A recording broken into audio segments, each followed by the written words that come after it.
নমস্কাৰ শিক্ষাগুৰুসকল, আপোনালোক সকলোকে মোৰ ইউটিউব চেনেল আমিনুল চিআৰচিচিলৈ পুনৰ এবাৰ স্বাগতম জনাইছোঁ। শিক্ষা হেতুৰ উপস্থিতি মতেহে মিড ডে মিলৰ এলটমেণ্টবিলাক কৰিবলৈ গৈ আছে আৰু এই ক্ষেত্ৰত এটি নিৰ্দেশনা যোৱাকালি অৰ্থাৎ 3 জানুৱাৰী তাৰিখে প্ৰকাশ পাইছে। নিৰ্দেশনাটিত কি আছে আমি চাওঁ আহক।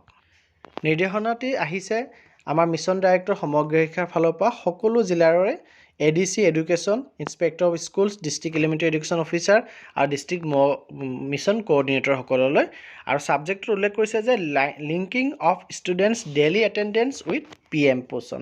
PM পোষণৰ সৈতে ছাত্ৰ ছাত্ৰীসকলৰ ডেইলি উপস্থিতি শিক্ষা হেতু ডেইলি উপস্থিতিটোক লিংক কৰাৰ ক্ষেত্ৰত এই পত্ৰভাগ আহিছে আৰু ইয়াত উল্লেখ কৰিছে যে with reference to the subject cited above it is to inform you that department of school education Government of Assam is planning to link the allotment of PM Poshon with daily attendance of students as per Shiksha Setu portal very soon. অতি সোনকালে অসম চৰকাৰৰ শিক্ষা বিভাগে PM পোষণৰ এলটমেণ্টৰ কাৰণে daily attendance শিক্ষা হেতুত ছাত্ৰ ছাত্ৰীসকলৰ link কৰিবলৈ প্লেনিং কৰিছে।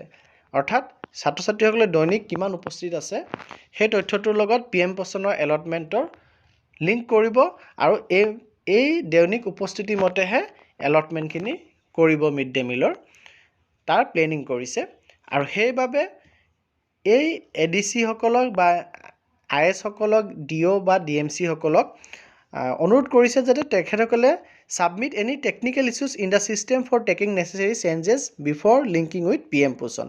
PM পোষণৰ সৈতে লিংক কৰাৰ আগতে টেকনিক্যাল কিবা ইস্যু যদি আছে এই লিংক কৰাৰ ক্ষেত্ৰত সিস্টেমটোৰ ক্ষেত্ৰত তেতিয়াহ'লে তেওঁলোকে তাৰ সাবমিট কৰিব লাগে বিফৰ 10 জানুৱাৰী 2023 10 জানুৱাৰী 2023 আগত তেওঁলোকে এই তথ্য দিব লাগে যে কিবা টেকনিক্যাল ইস্যু আছে নেকি যদি PM পোষণৰ সৈতে আমাৰ শিক্ষা হেতু লিংক কৰে। গতিকে অতি সোনকালে শিক্ষা হেতু এটেণ্ডেঞ্চ মতে PM পোষণৰ এলট হ'ব গৈ আছে। গতিকে আমি শিক্ষা হেতু এটেণ্ডেঞ্চ এতিয়াৰ পৰাই ভালকৈ যাতে দিওঁ, প্ৰতিজন ছাত্ৰ ছাত্ৰী এটেণ্ডেঞ্চ লোৱাৰ ক্ষেত্ৰত কিবা অসুবিধা যদি আছে সেইটো আমি বিভাগক জনাব লাগে বা এতিয়াও কিবা টেকনিক্যাল ইস্যু যদি আছে, কাৰণ সেই ইস্যুখিনি আমাৰ এইসকল অফিচাৰে ষ্টেট অফিচলৈ দিব লাগে 10 জানুৱাৰীৰ আগত। ধন্যবাদ।